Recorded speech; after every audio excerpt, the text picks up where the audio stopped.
Craichy. He's the author of The Four Corners of Nutrition, the author of Super Health, the CEO of Living Fuel. Casey, thank you so much for joining me today. Michael, it's my pleasure.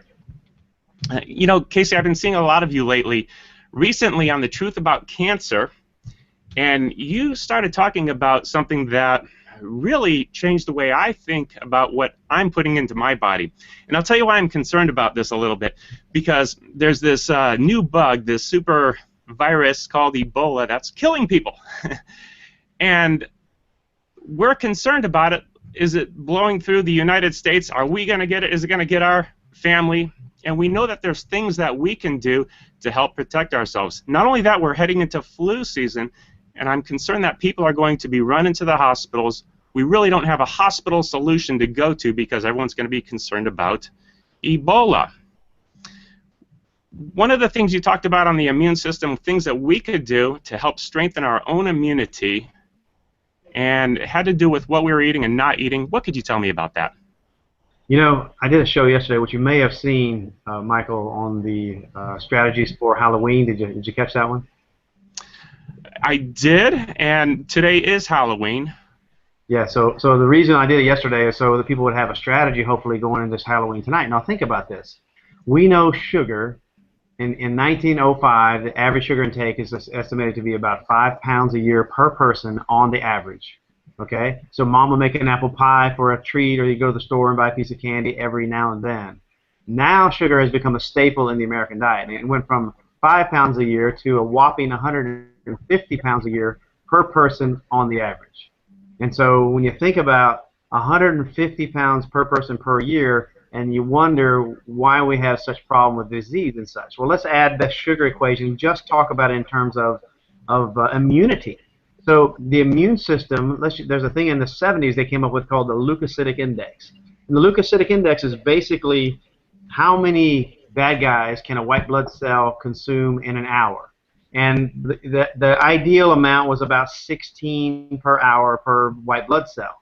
But after eating a 100-gram starch carbohydrate meal, a single meal, that could be a pizza meal or pasta meal or not even a big one, they found that within 15 minutes the immune system could go from 16 to 1.9. We're talking about almost a 90% reduction in immune function within 15 minutes of consuming white carbohydrates, not to mention a sugar blast. A sugar blast will do it even quicker and with a lot less of it. So when you're talking about immunity, it is the single thing to focus on in this threat of pandemic. Now, whether or not there is a pandemic, in cold and flu season, you really want your immunity high, right? Absolutely. Yeah, you know, I'm actually concerned because I'm doing a little bit of math here while you're presenting these numbers. And if the average person is consuming 100 to 150 pounds of sugar per year, that's more than double your 400 calorie intake per day, or your 100-gram calorie intake per day. That means that if my immune system is operating at 10% for 4 hours after consuming that 100-gram sugar intake, and I'm doing that a couple times a day, I'm really suppressing my immune system for pretty much the whole day.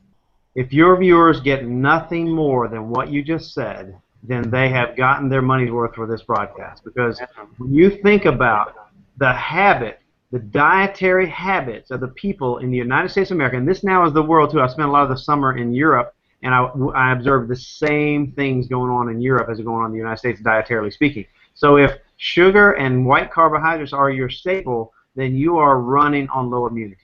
Okay. Got it. Yeah.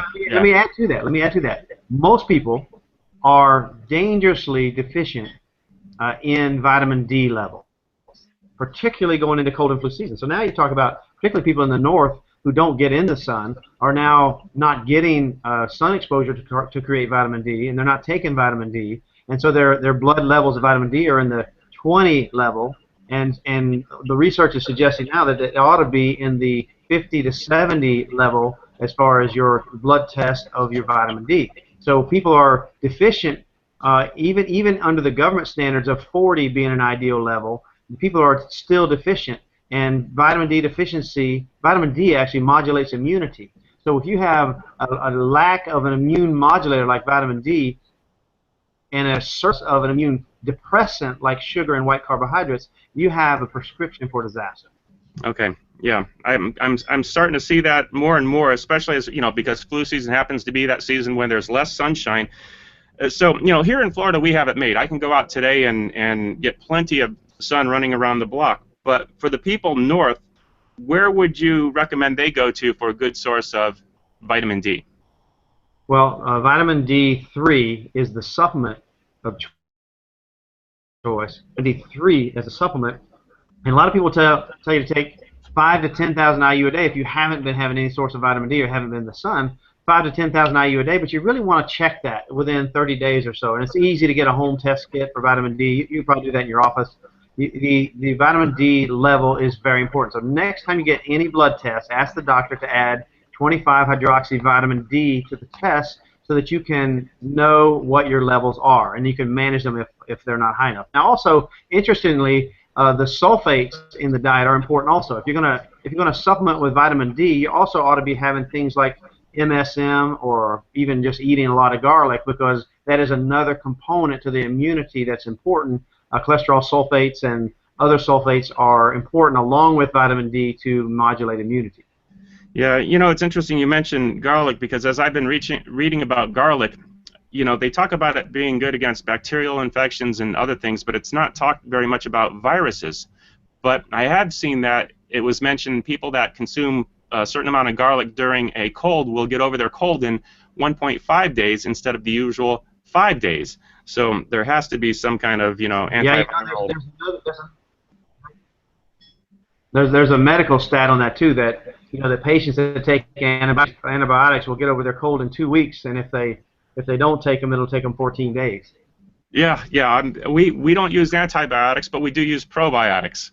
Yeah, no, I completely agree with that. But no, what you're saying is absolutely true. See, the things to eat that are antiviral, and sometimes antiviral just means immune stimulating. You see what I'm saying? So you're not taking something necessarily that if you put on a virus that's going to zap the virus. And we also ought to say that viruses are not living like bacteria are. So viruses are like a piece of genetic code that goes in your body that causes a false immune response or an inadequate immune response and so on. The biggest problem, for instance, when you go to an emergency room, just like the patient presented itself from Africa at the hospital in Dallas, they gave this patient a standard of care antibiotic and sent him home and say, go get over it. See, the problem is that so many of the standard of care is to assume that they have a bacteria when 85% of the time a respiratory infection is a viral load, not a bacteria. So when you give an antibiotic to someone who has a viral problem, it actually compromises immunity even further and makes a bigger mess of the situation. Yeah, interesting. This advice that you just shared with me and the viewers, I wonder what would have happened. Possibly Duncan might be alive today if he had this great advice. Casey, I follow your content. I'm sorry. I wanted to mention Duncan. Go ahead. Can I mention Duncan again? I'm sorry. I didn't mean to blow it over you here. But Duncan, the thing that is the biggest problem to me in the Ebola scenario that I'm struggling with is because I know a lot of docs, and I call these docs and say, give me an answer, please, to this question, because I don't have the answer. And the question is, number one, how are they diagnosing Ebola patients? Because there is no test for Ebola. You can't test positive for Ebola. There is a test that will tell you if there is an Ebola present in the body or has been within the last 10 years, but it by no means tells you whether or not a patient is infected with Ebola. This is a huge problem. There's a country in Europe with 55 million people that they've determined now have 20% of them have antibodies to Ebola. Now that has to mean that 20% of that population at some point was exposed to Ebola and their immunity handled the situation, and now they have antibodies to the Ebola virus.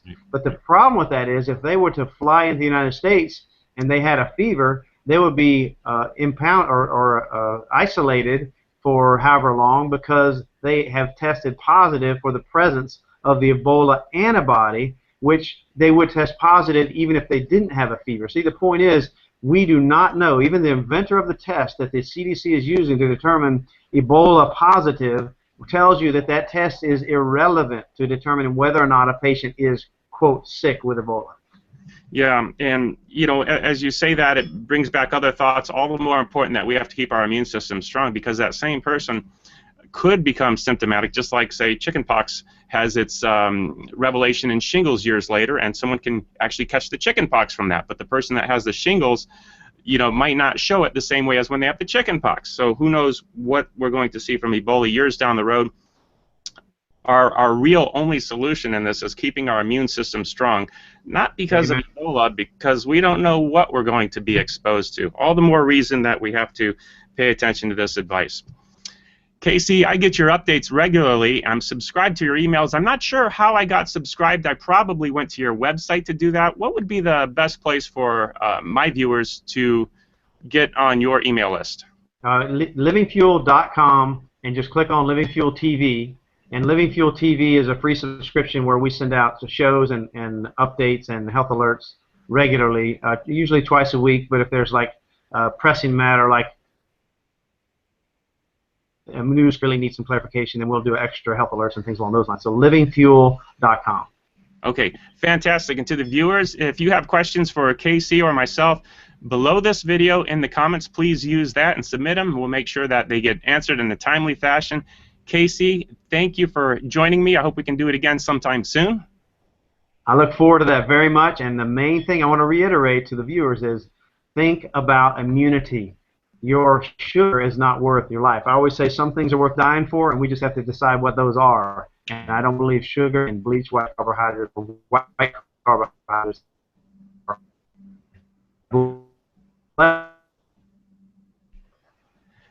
I think we lost a little bit of that in the internet connection. Casey? Did we? Well, just a little tail off there. Missed a little bit of it there. We might have to clarify it in the comments there. You want me to do it again? Or are you good? If you got something there, yeah, go ahead. What were you saying? Okay, well I want to leave you with focus on immunity. White carbohydrates, if it's white, it ain't right when it comes to carbohydrates. Sugar and carbohydrates are not worth dying for. I often say some things are worth dying for, and you have to decide what those are. I don't believe it's sugar and white carbohydrates. God bless you. Keep your immunity strong, and have a great day. Well said. Thank you.